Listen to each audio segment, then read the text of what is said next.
SJC-13510, Fannie Mae v. Anthony Michael Branch. Okay, Mr. Branch.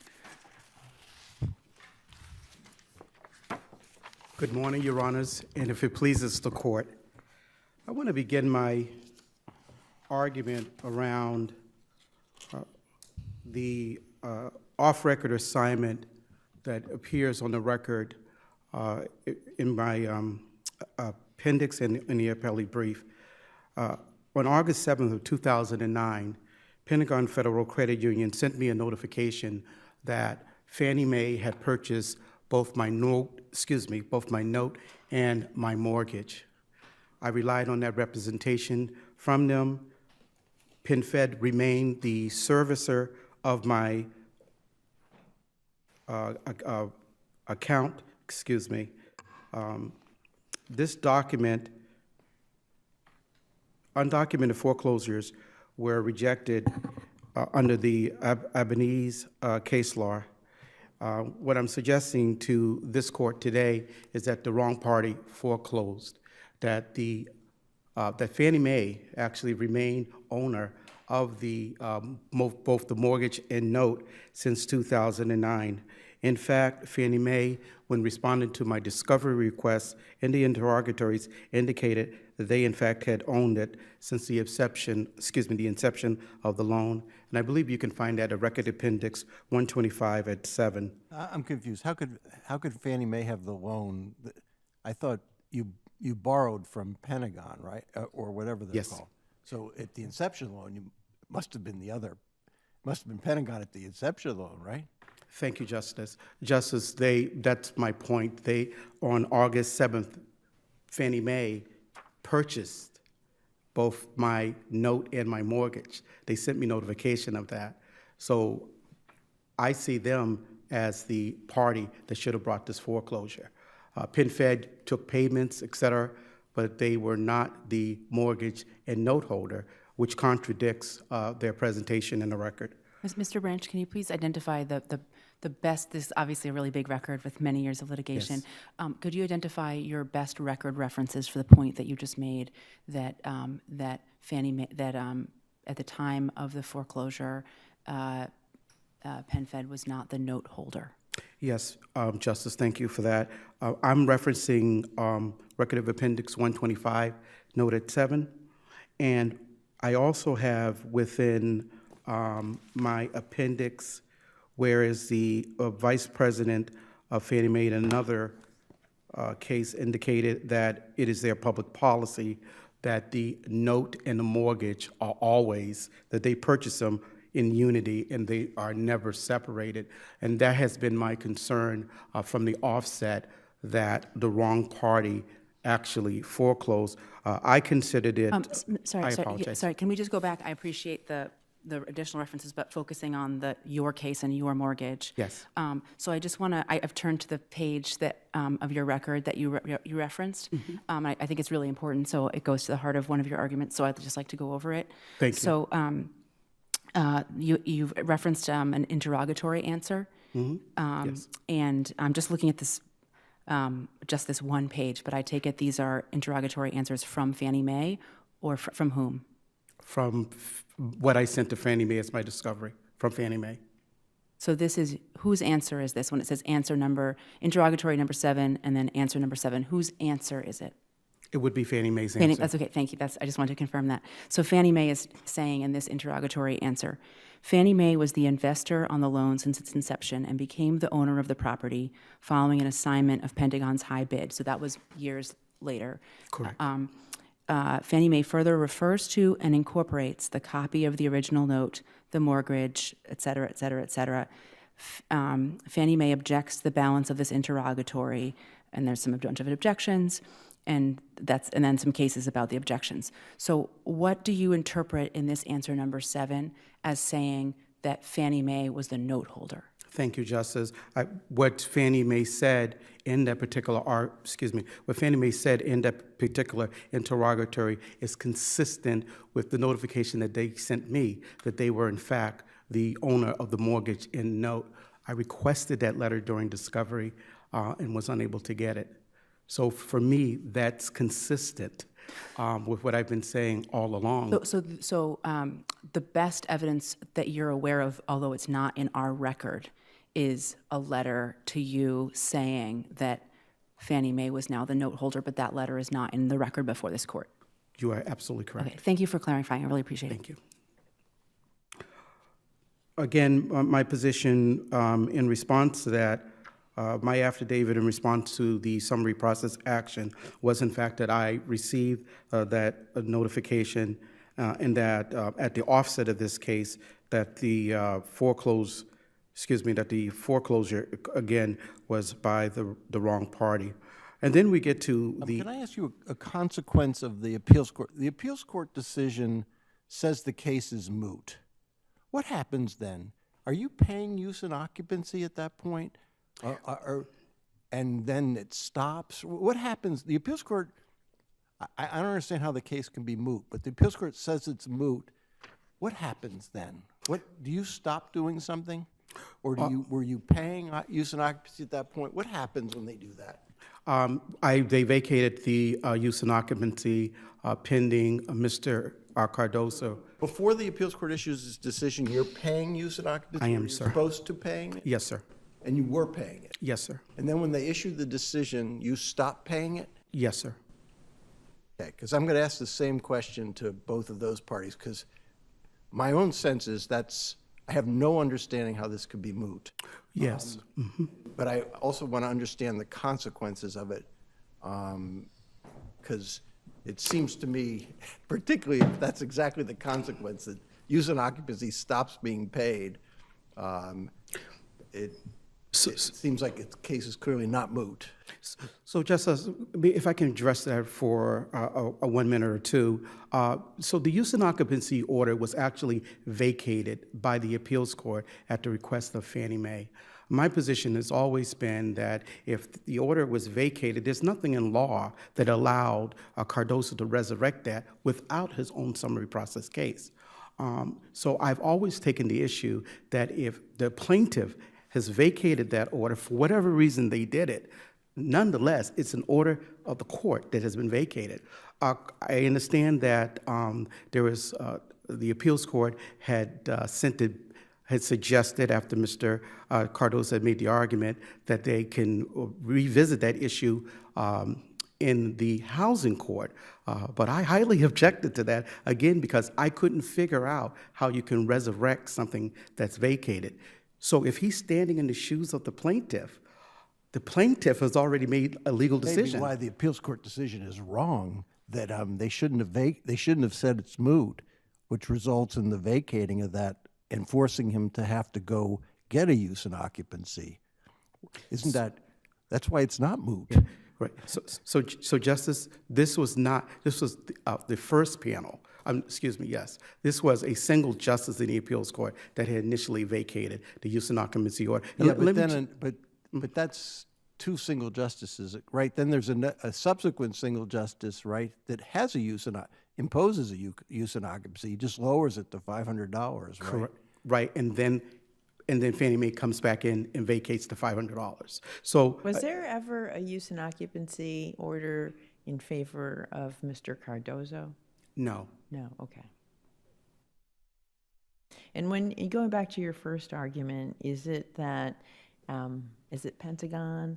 Pentagon did the foreclosure sale, and at that time, according to Fannie Mae, it was the owner of both the note and the mortgage, and so the sole authority to foreclose would have Yes. been with Fannie Mae. Yes, Your Honor. Can you address the argument that Pentagon was an agent of Fannie Mae at the time? I think that that's the response. Right, that's their response, Your Honor. But again, not again because I'm saying it now, that gets me back to the deceptive practice. What they're doing here in the Commonwealth is that they're basically, Fannie Mae is hiding that they actually own both the mortgage and note.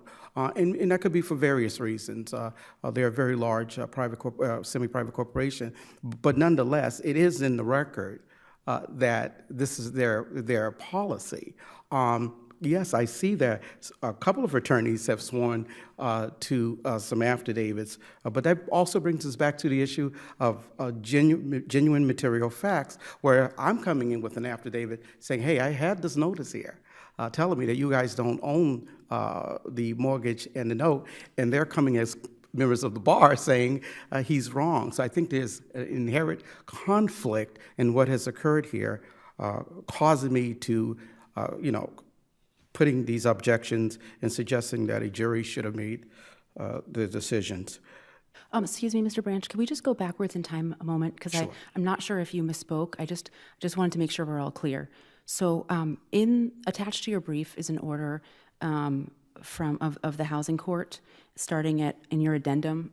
You have the decisions below appropriately attached, and at addendum page 121, there's an order that came after the order that is disputed about the joinder and intervention of Mr. Cardoso. And starting at addendum page 121, there's an order where it appears that the court actually did order use and occupancy to Mr. Cardoso in the amount of $1,000. Am I misunderstanding that? Yes, I apologize. I got confused. In that. Totally understandable. There's a lot going on in this case. Yes, that's what I'm talking about. Whereas the plaintiff, Fannie Mae, vacated the $500. So for me, with respect to the record, that's extinguished. Then the appeals court panel, when hearing the balance of the 5 questions, they send the case back down because Mr. Cardoso made the argument that he is the new owner of the property and he's entitled to use and occupancy, and that's what I oppose. But to your point, yes, he was granted that $1,000. And so today, as we stand here, has anything happened with that order, or that order is still in effect that you're supposed to pay $1,000 to Mr. Cardoso as the current owner? The panel vacated that and has said that that would be a part of him getting it on a new case because he lacked possessory rights. So since the appeals court's decision, that has no longer been in effect, but it was in effect until the most recent appeals court decision? Absolutely, Okay, yes. thank you for that absolute clarity. So really your position is that Mr. Cardoso needs to start his own summary process. That is my position. And he actually, when the motions went before the housing court, in my reply brief, identified the steps that he actually knew that he needed to go back to the housing courts because he initially had his own summary process complaint. And I had asked for discovery in that. We had went past the discovery deadlines. So there was actually admissions that were probably binding. And he said that, hey, I want to dismiss without prejudice because I probably are going to have to come back. The current status of this is you're in the house, but there's no use in occupancy. Correct. And right. And the last time, okay, that's the current status of where we are. Correct. And there's not been a subsequent housing court proceeding imposing use and occupancy in favor of Mr. Cardoso. No, he has presented, we're here for further appellate review, and I assume that this court will be dealing with that. Why isn't it that when Mr. Cardoso was joined in the original action, why isn't it that he became the proper plaintiff, the plaintiff? Well, he intervened. Well, no, he didn't just intervene. He became a party, right? He joined. A party, right? Right. Right. I would agree that he became a party. Mm-hmm. And the reason why I'm going to agree with that because by becoming a party, mm-hmm. he remains with the litigation as it was. But when looking at case law across the Commonwealth, I've seen nothing where he would have, he could do anything but bring his own summary process action to get possession.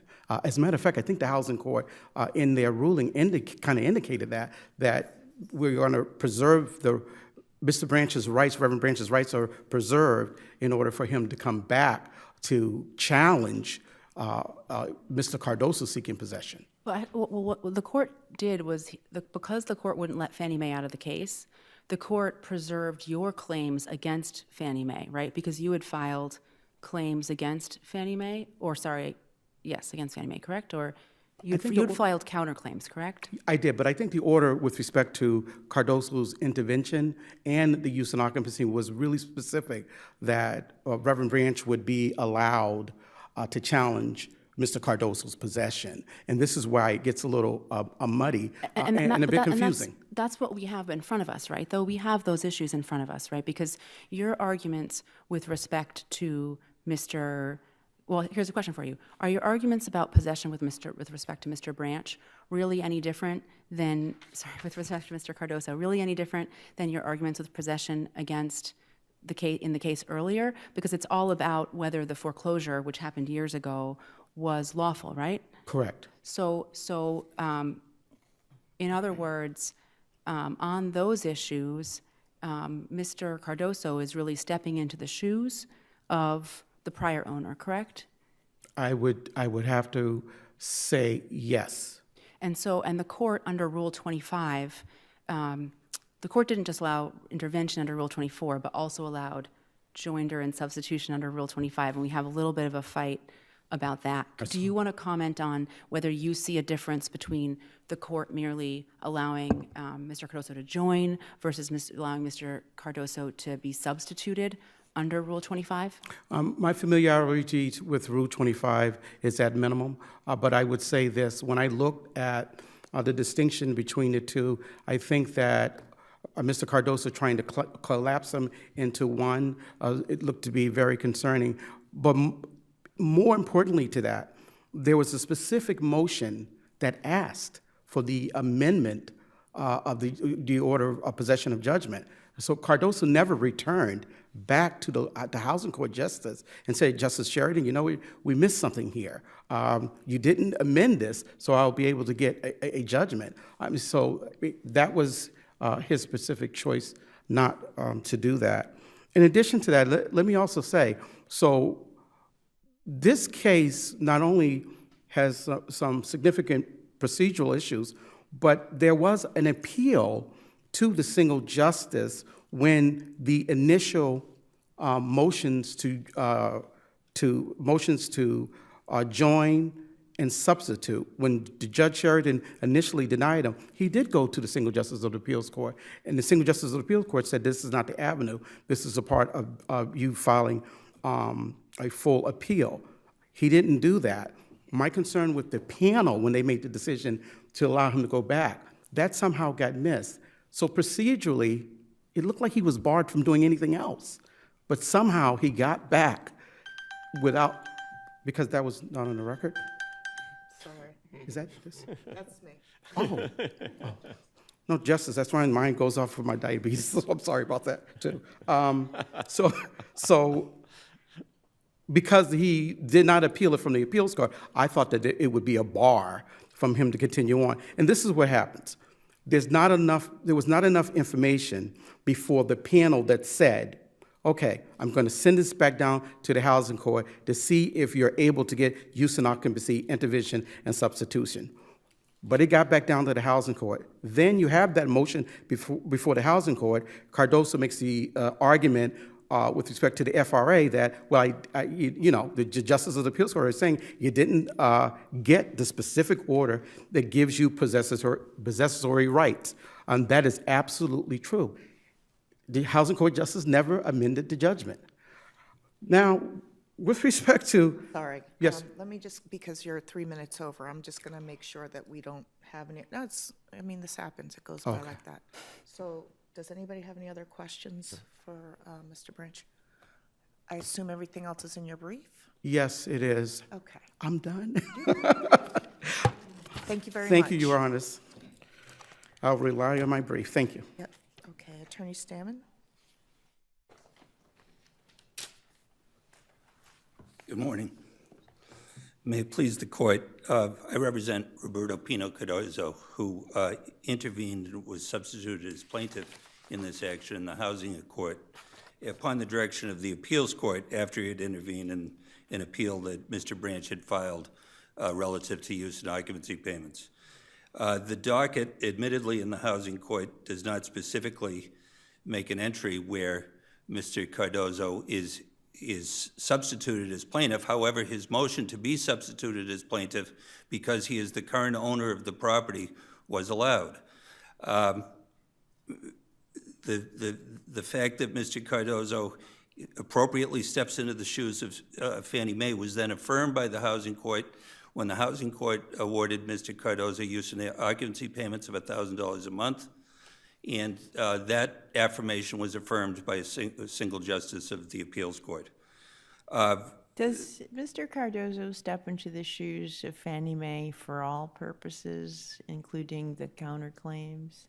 Or those stay with Fannie Mae? Those stay with Fannie Mae. Mr. Cardozo was not involved in the events that led to the counterclaims. Mr. Cardozo steps into Fannie Mae's shoes because the judgment entered for possession in favor of Fannie Mae, and Fannie Mae subsequently transferred its interest in the real estate to Cardozo. So on the issue of So possession... that's the order of events. There was a judgment for possession in favor of Fannie Mae. Then your client purchases the property. That's correct. Okay, thank you. And then filed a motion. Happens after the appeals court decides this is moot. What happens? You have a use and occupancy order in place at this point, and then when it's declared moot, that disappears. Is that what happens? That's correct. That's what happened. And they still just, someone tries to tell that to the appeals court that afterwards, do you file any kind of? I filed a motion to reconsider, Yeah. which was denied summarily. Is that in I- our record too? That is in the It record, seems- yes. I'm mystified of how this can be. I was somewhat stunned myself when I was presented with that issue at oral argument. That was the first thing that Justice Dinkoff raised with me, and I said, of course it's not moot. We're litigating the issue of, the appeal of the judgment for Essentially, possession. when you do this, they've cut you off from use and occupancy. You have to start over, and you've got a pending, you're appealing their decision, so it makes it problematic to proceed in housing court as well, right? That's right. Well, I would suggest that Mr. Cardozo could not proceed in housing court until Mr. Branch's appeal of the judgment that ended in favor of Fannie Mae was resolved, because there'd be a pending action relating to whether the foreclosure that Fannie Mae, Pentagon. Now is not in the house, has no use and occupancy. Appeals court declared the case moot. And he's been paying the taxes and water and all of that since 2018. And you filed a motion for reconsideration with the appeals court on the mootness point, and they still ignored it? Yes. So I can get into the issues associated with the foreclosure. Mr.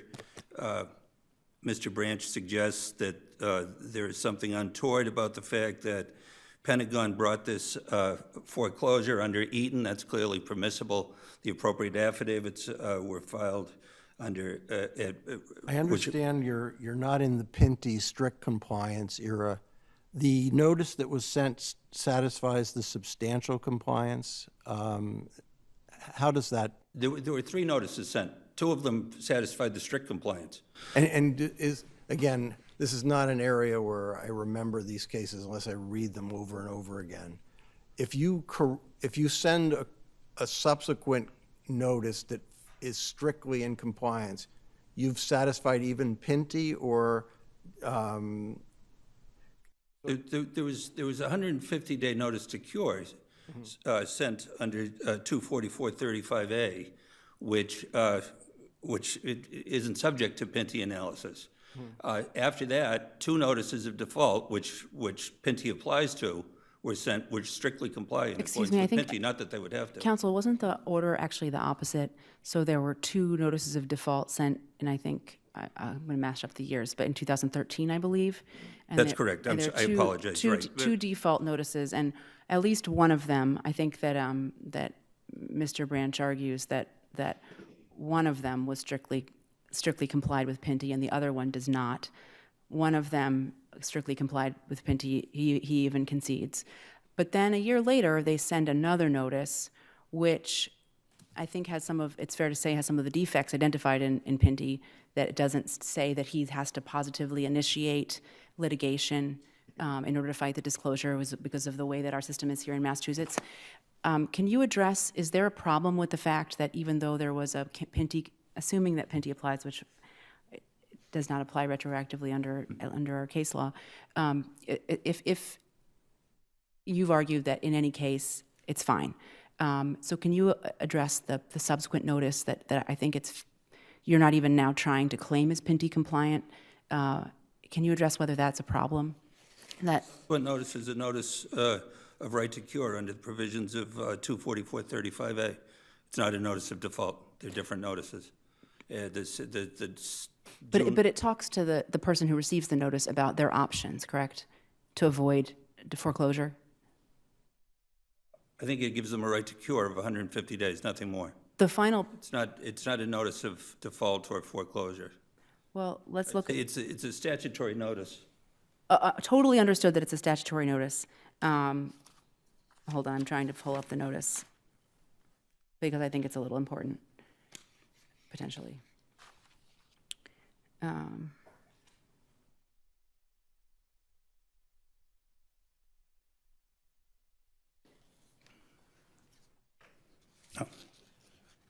All right, I think it's at RA, Mr. Branch's record appendix, starting at RA 55, is the June 30th, 2014 notice that I think you haven't contended complies with Yeah, I PINTI. have it here in front of me.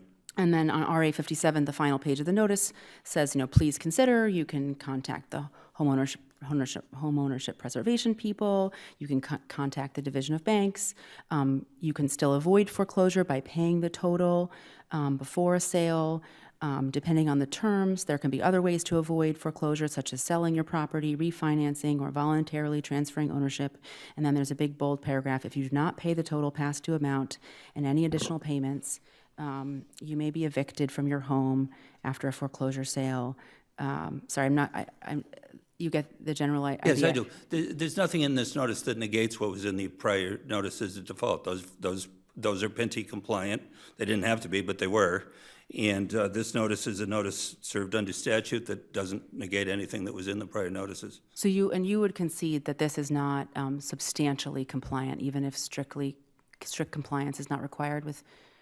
This does not comply with PINTI, but it's not a default notice, and PINTI applies to default notices. And, all right, could you just elucidate what the difference between a default notice and a right to cure notice is, where the third page here contains a lot of the information that is in a default notice? Well, a default notice is a notice that has to be served to notify the mortgagee that they're in default. Well, I know, but I'm genuinely asking, like, out of my own ignorance, to be honest. I'm not trying to take issue with what you're saying. Yeah. But page 55 and page 56 are a lengthy list of all the times he's not paid. Okay. Right? It's listing all of the reasons why he's in default. Okay. And I totally understand, and the title of it is 150-day right to cure your mortgage default. So what I'm understanding you to say is that that this is only about the right to cure, and it's not about the nature of the default. Is that Right. This is a notice that's required under 24435A. I understand? The default notices are something different than that. And So PINTI even though they applies to overlap. default notices. And understood. And so even though this overlaps in content a lot with a notice of default, it's not subject to the same standard in your view. That's correct. It's subject to the substantial compliance standard, though, right? It's not. It's not a notice of default. No, yeah, the 150-day notice to quit is just, by the way, you defaulted twice, we've told you, and now you have 150 days to get out. Right. So it's a window totally that this different legislature- statutory function. Right. It only serves a statutory function, correct? And it doesn't have has no sort of substantive requirements at all, except for just to tell you this is your chance to cure. Is that how it works? It's to notify them with what they owe and gives them has to give them 150 days to cure. Unless you have any other questions, I think my time's up. Okay, thank you very much. Yeah. Okay, Attorney Santo Lucito. That's correct, yes.